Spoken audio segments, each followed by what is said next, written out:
Hello students, today we are going to take up the topic of relative clauses, and relative clauses may be specifically we are going to talk about the type 2 of relative clauses.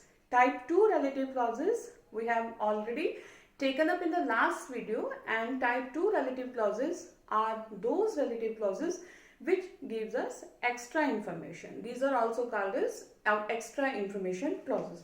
So today we are going to discuss about type 2 relative clauses, और type 2 relative clauses में हम क्या variations use कर सकते हैं, खासतौर पर preposition का इस्तेमाल कहाँ होगा और कौन से ऐसे अदर phrases हैं जिनको हम इन clauses में यूज कर सकते हैं. So the first point is prepositions plus whom and which. Relative clauses और टाइप 2 ऑफ रिलेटिव क्लॉजेस में अगर हमें प्रेपोजिशन को यूज करना हो तो हम उनकी पोजीशन कहाँ रखेंगे, प्रेपोजिशन को कहाँ प्लेस करेंगे सेंटेंस में.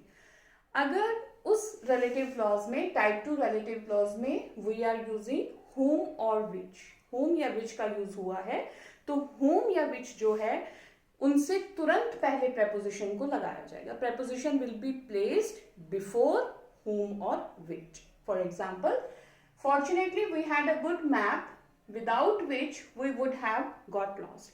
Now this is a relative clause type 2. कैसे हमने यहाँ use of comma किया, comma को use किया है. हमने last video में भी discuss किया. If you have to identify whether any relative clause is of type 1 or type 2, then one simple trick to identify is look for comma, use of comma.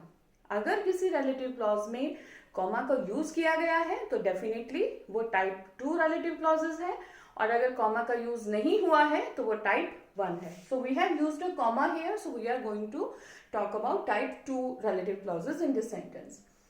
Fortunately we had a good map without which. We have used which here, and preposition without is put just before it. हमने relative clause में which का use हुआ है यहाँ पर, और preposition without जो है वो उस which से तुरंत पहले लगी है. सेकेंड जो ऑप्शन है prepositions के लिए वो है in informal English preposition is placed after the verb. पहले एग्जाम्पल देखिए, look at the example first. This is my friend from Canada who I was telling about. Now again, अगर हम यहाँ पर सबसे पहले preposition की position को देखें तो preposition is placed at the end, or we can say it is placed after the verb. Telling is the verb, so the preposition is placed after the verb. And relative clause कहाँ से शुरू हो रहा है? who से. So यहाँ पर preposition की position जो है वो change हो गई है. कारण, रीजन बहुत सिंपल है. अगर आप इन दोनों एग्जाम्पल्स को कंपेयर करके समझें तो आप इस पॉइंट को अच्छी तरह से समझ सकेंगे. अगर किसी रिलेटिव क्लॉज में preposition का यूज हुआ है तो वो preposition दो जगह पर यूज हो सकती है या उसकी पोजीशन चेंज हो सकती है. पहली पोजीशन कि वो whom या which से पहले आएगी. तो यहाँ कंडीशन क्या है कि preposition का यूज होने के लिए यहाँ पर हमने relative clause में whom या which का यूज किया है, तो preposition उससे तुरंत पहले आ गई है. बट द सेकेंड एग्जाम्पल है, यहाँ पर हमने whom या which नहीं लगाया है, यहाँ पर क्या लगा है? who.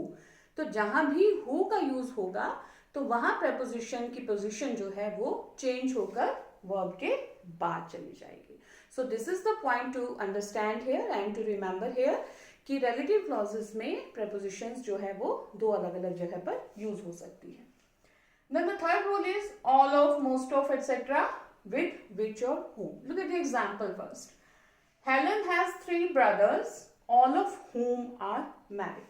Again, we have used whom here, and before whom we have placed all of. So इस तरह के जो phrases हैं that can also be used in relative clauses type 2, all of, most of, none of, etc.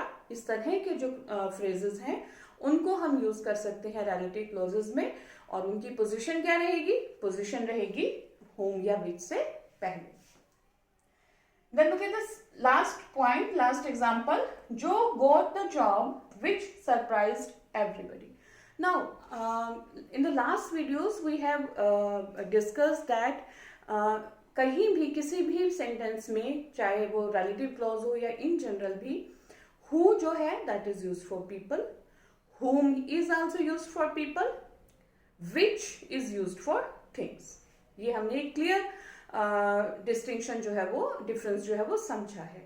और एक rule और हमने बात की है लास्ट वीडियो में भी, उसको हमने टेकअप किया था कि कहीं भी अगर हमें पीपल की बात करनी है, we are talking about living persons, तो हु के साथ साथ आप उसको दैट से भी रिप्रेजेंट कर सकते हैं, या हु और दैट को आप साइमल्टेनियसली या इंटरचेंज करके यूज कर सकते हैं। वैसे ही विच की जगह पर भी दैट लग सकता है, या यूं कहें that is a common word which can be used for persons as well as things. तो दैट जो है, that is a common word which can be used for living as well as non living thing.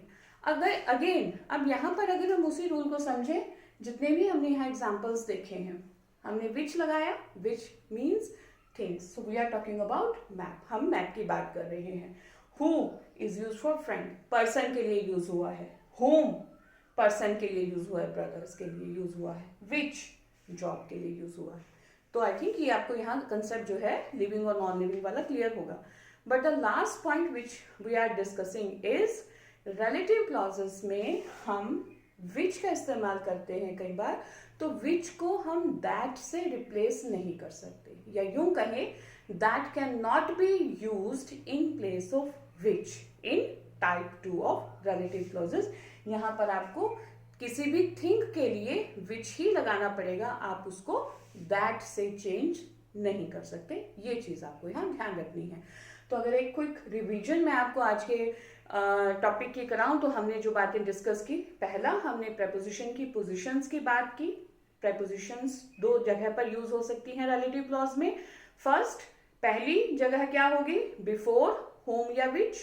दूसरी, अगर who का इस्तेमाल हो रहा है तो प्रेपोजिशन जो है वो वर्ब के बाद चली जाएगी। रिलेटिव क्लॉजेस टाइप 2 में हम कुछ फ्रेजेस को यूज कर सकते हैं, जैसे all of, most of, none of etcetera.